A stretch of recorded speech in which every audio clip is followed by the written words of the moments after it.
Sebenarnya ketiadaan political will and leadership untuk mempertahankan MDB dan meneruskan dasar perubahan walaupun menghadapi halangan adalah jelas apabila versi bahasa Malaysia MDB tidak dipaparkan online sehingga kini. Malah kita hendak tanya, adakah wujud apa-apa laporan MDB penuh dalam versi bahasa Malaysia di mana-mana juga? Apabila MDB diperkenalkan di bulan yang lepas, negara diberikan amaran mengenai kesan-kesan buruk sekiranya transformasi ekonomi yang drastik tidak dilaksanakan. NEB menyatakan dengan izin, our shortcomings are preventing us from getting out of the middle income trap. Almost all economies of Southeast Asia are poised to achieve a high economic growth in this decade, but Malaysia runs the imminent risk of a downward spiral and faces the painful possibility of stagnation. Dan amaran NEB dan nada desak bahawa there is a serious risk the economy may regress if fundamental changes are not made masih kelihatan dalam rancangan Malaysia ke-10 apabila laporan embargo diedarkan kepada para ahli-ahli parlimen pada 7 hari bulan Jun 2010. Ia menekankan bahawa dan saya petik, we need to see the reality for what it is. We are on a burning platform. Bagaimanapun amaran yang mendesak bahawa Malaysia kini berada di pentas membara, a burning platform, langsung tidak kelihatan dalam versi bahawa Malaysia rancangan Malaysia ke-10 dan semasa yang Amat Berhormat membentangkan rancangan Malaysia ke-10 di Parlimen, nada terdesak bahawa Malaysia tiada pilihan tetapi memilih NEB telah hilang. Dalam tempoh pendek 2 bulan, salah satu dari 4 tiang utama rancangan transformasi nasional yang Amat Berhormat telah disingkirkan. 2 tiang yang lain pula juga berada dalam keadaan yang mencemaskan, ialah mengenai satu Malaysia dan pun mengenai government transformation program. Wujudnya di satu-satunya pengakuan yang termaktub dalam peta jalan GTP satu Malaysia mengenai kegagalan DEB yang mengecewakan mengenai dengan izin unintended outcomes of the NEP seperti perasaan teraniaya, diskriminasi dan rasa geram di kalangan bukan Bumiputera.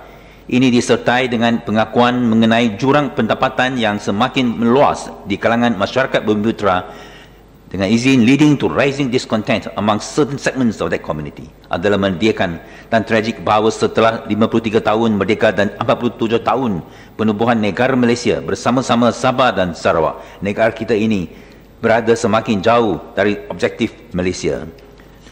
Ketua Yang Berhormat daripada Sibu dalam ucapan ulung beliau adalah melahirkan bukan sahaja pandangan rakyat Sibu tapi rakyat Sarawak dan Sabah bahawa grievance mereka dilayani sebagai koloni oleh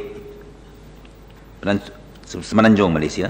Sungguh pun dalam IGC dan dalam London Agreement, Sabah dan Sarawak adalah negeri-negeri yang bersama dengan negeri-negeri Semenanjung Malaysia untuk menubuhkan Malaysia.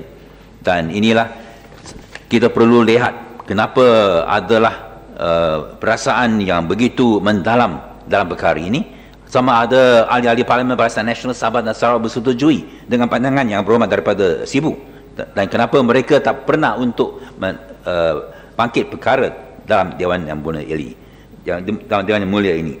Saya baru-baru balik daripada Labuan dan Pitas dan Kota Marudu, dan kita boleh rasai bahawa frustration perasaan geram mereka bahawa mereka tidak dengan izin place under the Malaysian sign yang sepatutnya selepas 47 dalam Malaysia. Dan sebab itu saya cadang bahawa kita perlulah ada satu Suruhanjaya Diraja satu Malaysia, a Royal Commission Inquiry on satu Malaysia, bukan sahaja untuk buat satu kajian mengenai kemajuan yang ada kita mencapai mengenai pembinaan negara selepas 53 tahun, dan pun kenapa sampai sekarang hari ini tidak ada seorang menteri yang berani untuk kata bahawa adakah mereka rakyat Malaysia pertama dan kaum kedua. Sungguh pun ini ada disebut dalam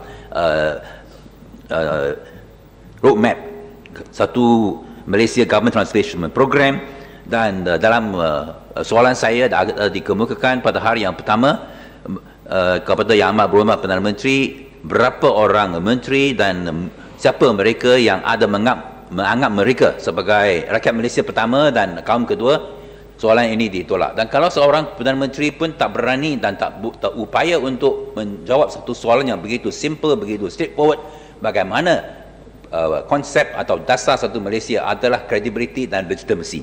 Dan oleh kerana itu kita perlulah meninjau kenapa nation building sudah gagal. Dan satu Malaysia, satu Royal Commission Inquiry, satu Malaysia bukan sahaja pun patut kaji mengenai kerisauan rakyat di Sabah dan Sarawak selepas 47 tahun, bahawa mereka ada diabaikan, ada ketepikan, dan sungguh pun Sarawak dan Sabah adalah negeri yang kaya tetapi rakyat yang begitu miskin, semacam apa yang berlaku dalam PITAS dan dalam Marudu. Okey, saya agak menggulung. Tempat yang termiskin di Sabah. Dan Sabah kenapa boleh menjadi negeri yang antara termiskin di Malaysia? Dan inilah patutlah ada suatu siasatan mengenai khasnya mengenai sunggutan-sunggutan yang ada saja diterima, di mana 23,000 hektar tanah-tanah melibatkan 24,000 orang ada dirampas oleh syarikat kroni yang ada melibat dengan kerajaan negeri Sabah. Kenapa perkara ini sepatutnya tidak berlaku, dan itulah bukan hasrat Malaysia di tubuh, hasrat Sarawak dan Sabah menyertai Malaysia. Dan sebab itu eloklah satu rancangan, satu Royal Commission Inquiry, satu Malaysia diadakan. Sekian, terima kasih.